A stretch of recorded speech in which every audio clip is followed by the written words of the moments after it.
my wife and I, we have one daughter already, and we're expecting twins next year. Okay. It's been such a great, thrilling experience so far. It's brought me closer to my wife, and it's just been this moment. But I cannot help but feel like just all this weight on me, and I can feel it in my chest. Tell me about it. I have to say, like, I have been like the most stressed in my entire life for the last like month, and like stuff going on in the world, stressed, financial stress, missing your wife, stressed. Like, what are you stressed about, man? I just feel like the amount of things that I have to do, the amount of projects I'm trying to get done around the house, and the amount of things that I have to do on a daily basis, I'm not getting that good of support from my wife. Tell me more. And okay, here's what I'm going to challenge you. Okay? Here's what I'm going to challenge you. A, anything you say, I know that you love your wife, and I know that she's awesome. Okay, so you don't have to. She's great, man. You don't have to couch that. She's wonderful. But she can be wonderful, and you can still be struggling at the same time. Both can be true. Okay. And here's the other thing. When anybody tells me all of these things I quote unquote have to do, my next move is I want people to be very specific about what are the things you think you have to do. And let's go through some of those. Almost always, there's some very real things. The banister is broken. I got to get that thing fixed. I can't afford to hire somebody, or I can. I just haven't made the call. There's those kind of things. And then other times it's more existential, bigger, longer-term things. Like, I don't have enough money for a college fund yet. And you're already spinning up about kids that aren't even born yet 20 years from now, right? So let's hone in on what are these things you have to do, and what is the support you wish you were getting that you're not getting, as specific as you can. I got a lot of house projects I need to get done before these twins come. Tell me about it. Like what? Bedrooms I need to get prepped. I bought my own family home. Okay. And it hasn't been updated in like 60 years, and you can imagine like the amount of like painting and like redoing the floors, and it's like I progress is so slow. Yeah. And I got handrails I need to replace, and I've been doing a lot of work, but it's like I have such little time to do that, because I'm actually spending so much of my time doing day-to-day chores. Okay. And I've like my if I feel like if I stop doing any of my daily chores, everything just piles up. Like I'm. You talking about laundry? Like, what are you talking about? Me and my wife, we've had a mismatch when it came to doing chores. Somehow this has been an argument that we have never solved. And it's more or less for the fact that I take care of my own laundry. She takes care of her own laundry. But it's like in the last several months, she's had really bad morning sickness. She is nauseous so much of the time. I understand that. I'm like, okay, I will take care of everything I can. But I'm at the same time, I'm like I feel like I'm having to do everything. I know you, but listen, brother, you keep saying these big words, everything, all of it. Like, are you having to cook meals, clean up meals, change diapers, do all the laundry, vacuum the house? Like, when you say everything, I feel like I'm doing almost the vast majority of the work. Okay. And I'm. And is your wife just like, laying around, watching TV? Yeah. Okay. And I'm like I don't mind like doing some of these things. Like I know I do it. Like I do it with like the I know I'm serving my family, but like she's not making things easy for me. And I've told her that I'm feeling overwhelmed, that I have this long list of stuff that I need to get to, and I'm like, I'm like trying to get her to participate, and she does help, but it's like she, I don't know how to really phrase it other than like she never asks me what I need help with. Okay, there it is right there. Ever. There it is right there. She never it's like if she ever asks me to do anything, I'm immediately up. I'm like, I'll right now. I'm just struggling for the fact that it's like I just feel overwhelmed. Let me throw two things out here and see if this resonates. Number one, you're working really hard to see and to know and to celebrate your wife.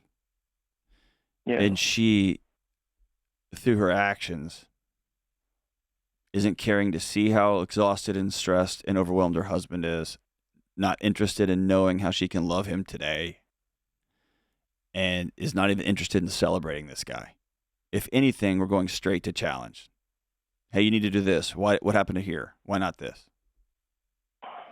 And chores have become the proxy war in your house. I'm wondering if recognizing that as chaotic as your life is with one kid, knowing that two more are coming, and it's not going to be 2 times the craziness, it's going to be 100 times the crazy. If this is not exposing a core fracture in your marriage, and you're freaking out, and you should be. Because the thought of this continuing, this level of you open your eyes and you think, how can I love and serve her today? And she opens her eyes and doesn't really care about you at all. That gets super magnified with 2 infants on top of a toddler. And I want you to at least exhale with me. And I know it's not as easy as just, it sounds like you've tried to talk about this stuff. I wonder if y'all have talked about it superficially. What about this? We got to get this fixed. I got to paint this room. You don't even care about that. Well, I've got morning sickness. You don't even know what it's like to carry 2 kids, and it's kind of surface level stuff. But this sounds like a guy who is quietly asking himself, do I want to stay in this thing? Because she doesn't care about me.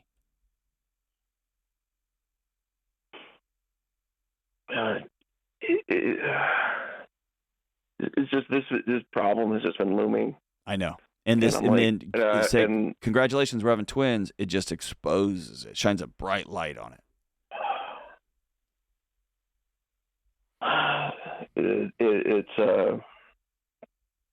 And then this has been like the crushing stress, and I'm I know, but really trying to work listen hard. To me. I know, brother, and you don't have to defend yourself with me, okay? And we don't have to, like, just pile on your wife. I trust you that she's a good wife. I trust you she's a good friend. I trust you she's a good mom, and that she's feeling terrible because she's carrying she's trying to make 2 humans right now. I get that too. The core, deeper issue is you don't feel seen and known in your own house. And here's a good example. My wife had an emergency appendectomy about 3 weeks ago. 2 weeks later, she went back to the ER with a completely different abdominal emergency.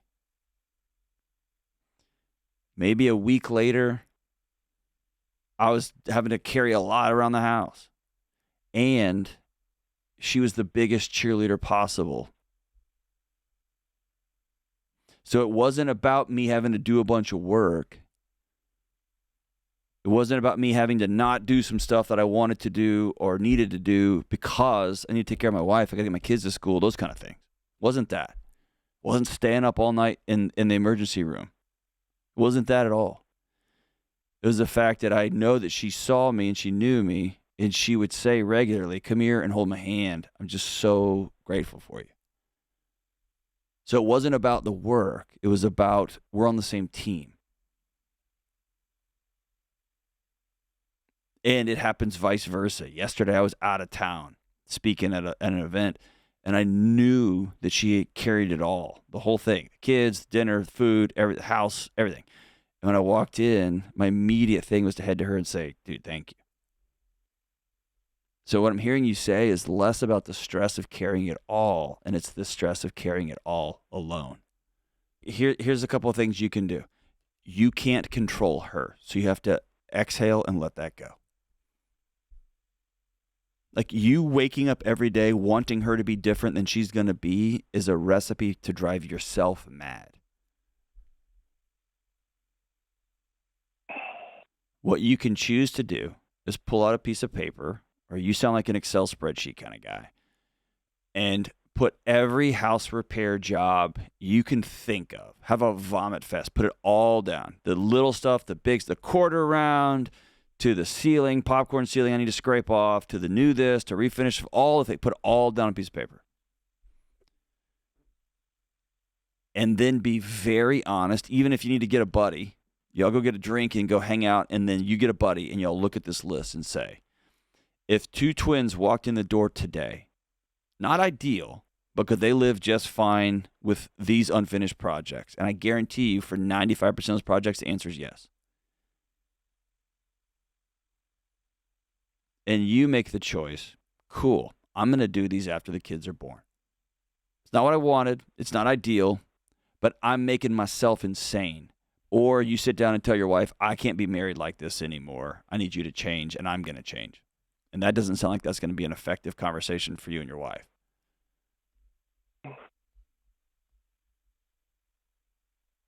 I would never want to say it like that. I know, but that's where you're headed, brother. I'm telling you. And it gets in this weird dance. She knows you're unhappy with her. And either she doesn't want to, or she doesn't have the tools, or she feels sick because she's carrying two kids. Whatever the thing is, she doesn't know how to come back to you. So she just throws out a verbal, I appreciate you. And that actually puts gasoline on your fire, because you start thinking inside, why don't you show it? Why don't you just ask me how you can love me today? Why don't? And then you crank the dance back up, and you get further from her. She feels it. You feel it. Somebody has to stop the dance. And the only person you can actually get to stop dancing is you. So I'm going to send you a couple of things. First thing I'm going to send you is Building a Non-Anxious Life, the book. I want you to read it. It's sold hundreds and hundreds of thousands of copies. It's helping a lot of people. I want you to use it as a roadmap for you. Your wife probably won't read it. If she will, that'd be awesome. Okay? I'll send you a link to the audiobook too, so you can listen to it while you're doing some of your home projects. Number 2, I'm going to send you a code for my new marriage app. It's called Together. It's in the App Store. If you don't have an Apple device, that's problem number 1 for you right there. Just kidding. But if you got an Apple device, I'm going to send you a code for it, and you can log in and use it. And it gives you one thing a day you can do. And for everybody else listening, I kept it super cheap because I know everybody's struggling financially right now. It's $5.99, and you can add your spouse for free. Both of you can use it for $6 a month. But it gives each of you one thing a day to do for the other person. Because everybody needs to be seen and known and celebrated and challenged, by the way, in that order. But we all want other people to do that for us, and that's the thing you have to go first. But your wife could get a text every morning that says, ask your husband how I can love you today. Go give your husband a 60-second hug. Find one thing that's on his plate and just take it off of his plate. Just go do it. Then the last thing I want you guys to do is to get away for a couple hours in the morning, and you say, we're about to have a brand new marriage. We're about to add 2 more humans to this house. How do you want to feel when I come home every day? What do you want this marriage to look like? Because our old marriage is over. We're going to build a new one. How do you want this thing to look? I don't know. All right, here's how I would love this to look. I'd love to hear from you. I feel like we're really far apart from each other right now, and I miss my girlfriend. I miss my wife. And what I'm finding across the country is people who will wake up every day and decide I'm going to do one thing for my partner. People who will have those harder conversations about how I can love you today. How can I love you today? What's your picture of today look like? People who do that. Chores take care of themselves, man. People get plugged in. projects get put off or they get finished or whatever. But it's not more important than us. But it's you getting beneath the spinning and the ruminating and the I've got to, and really being clear about here's what I have to do. There's a huge hole in the floor of the Tyler's new bedroom that they'll drop all the way to the first floor. I got to fix that hole. I don't have to pull the wallpaper off. I'd love to get this done before they come home. It's not going to happen. I'm moving on. On and on and on. You sound overwhelmed, Corey. You got to find a couple of people you can exhale and put all this stuff out of your head, out of your body, onto paper, into real life conversations. And then ask yourself, what must be true moving forward?